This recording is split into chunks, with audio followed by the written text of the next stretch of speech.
عاشق ہر جائی دا انفیتفل لور ہے عجب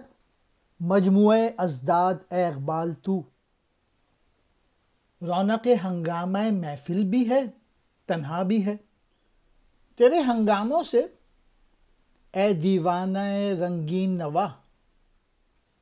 زینت گلشن بھی ہے آرائش صحرا بھی ہے، مجموعہ ازداد جس میں متضاد عادتیں جمع ہوں، یعنی اس کی عادتیں آپس میں ایک دوسرے کے مخالف ہوں۔ ہنگامہ محفل، محفل کی رونق، دیوانہ رنگین نوا، خوبصورت آواز کا شیدائی، زینت گلشن، باغ کی رونق یا سجاوٹ، آرائش صحرا، ریگستان کی سجاوٹ۔ ان اشعار میں اقبال اپنے متعلق بتا رہے ہیں کہ ان میں متضاد صفات موجود ہیں، کبھی تو وہ پوری محفل کے رونق ہوتے ہیں اور کبھی وہ تنہائی کا شکار ہوتے ہیں، اور اقبال کے نغمے اور اقبال کی جو پوئٹری ہے وہ ایسی ہے جو کہ ہنگامے پیدا کر دیتی ہے، جس کی وجہ سے چاہے گلستان ہو چاہے صحرا ہو، دونوں میں بہار آ جاتی ہے۔ ہم نشی تاروں کا ہے تو رفعت پرواز سے، اے زمیں فرسا قدم تیرا فلک پیما بھی ہے، عین شغل میں پیشانی ہے تیری سجدہ ریز، کچھ تیرے مسلک میں رنگ مشرب مینا بھی ہے، مثل بوئے گل لباس رنگ سے عریاں ہے تو حکمت آفریں لیکن تجھے سودا بھی ہے۔ ہم نشین کہتے ہیں ساتھ بیٹھنے والا، رفعت پرواز اڑان کی اونچائی یا بلندی، زمین فرسا زمین پر چلنے والا، فلک پیما آسمان پر چلنے والا، عین اسی وقت میں، شغل میں شراب پینے کا مشغلہ، پیشانی ماتھا، سجدہ ریز سجدے میں جھکی ہوئی، مسلک مذہب کو کہتے ہیں، عقیدے کو کہتے ہیں، رنگ مشرب مینا، رنگ مشرب مینا شراب کی سرائی کا انداز، مثل بوئے گل پھول کی خوشبو کی طرح، عریاں ننگا لباس کے بغیر، حکمت آفریں عقل کی باتیں کرنے والا، سودا کہتے ہیں جنون کو۔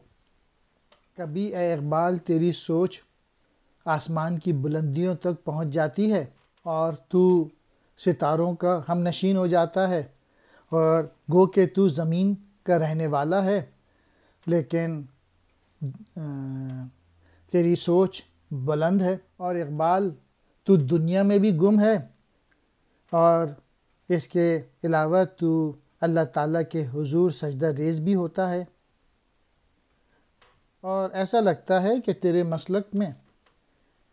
شراب حرام نہیں بلکہ حلال، اور جس طرح پھول کی خوشبو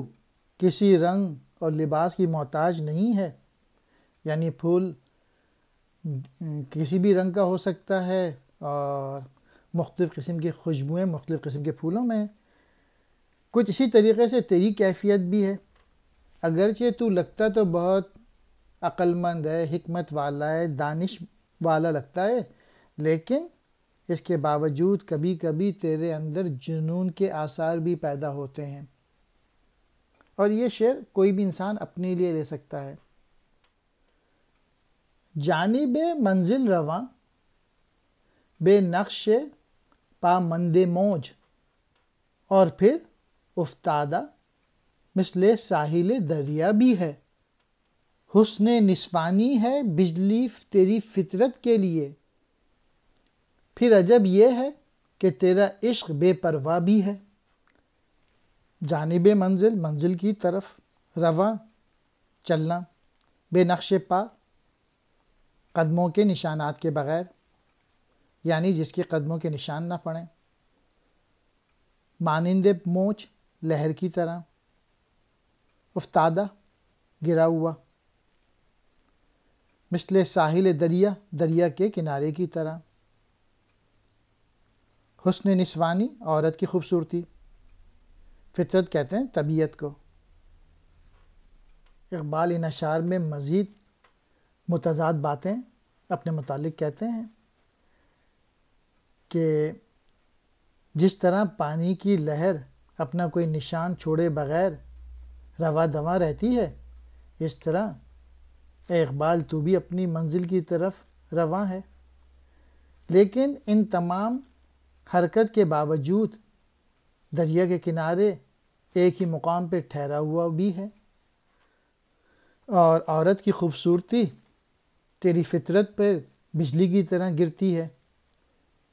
پھر بھی ایک عجیب بات ہے تیری شخصیت میں کہ تجھے اس کی پرواہ بھی نہیں ہوتی۔ تیری ہستی کا ہے آئین تفنن پر مدار، تو کبھی ایک آستانے پر جبین فرسا بھی ہے حسینوں میں وفا نا آشنا تیرا خطاب، اے تلون کیش تو مشہور بھی رسوا بھی ہے، آئین تفنان دل لگی کا دستور۔ مدار کہتے ہیں انحصار کو، آستانے چوکھٹ، جبین فرما سجدہ کرنا جھک جانا، وفا نا آشنا وفا سے نا واقف، تلون کیش جس کا مزاج ہر لمحے بدلتا ہو، رسوا بدنام۔ اقبال مزید اپنے تغیر کے متعلق بتاتے ہیں کہ جو تیری زندگی کا انحصار ہے عملی سطح پہ تغیر اور انقلاب سے ہے۔ ظاہر ہے کہ ایسا شخص کسی ایک مقام اور آستانے سے وابستہ نہیں ہو سکتا۔ حسیناؤں کی محفل میں تجھے ایک ایسے فرد کی مانند گنا جاتا ہے جو وفا سے ناآشنا ہوتا ہے۔ یہی نہیں بلکہ تجھے بے وفا کے خطاب سے بھی نوازا جاتا ہے۔ تجھ میں کوئی مستقل مزاجی نہیں ہے،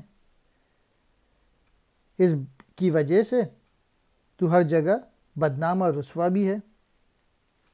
اور اس کے علاوہ تو مشہور بھی ہے۔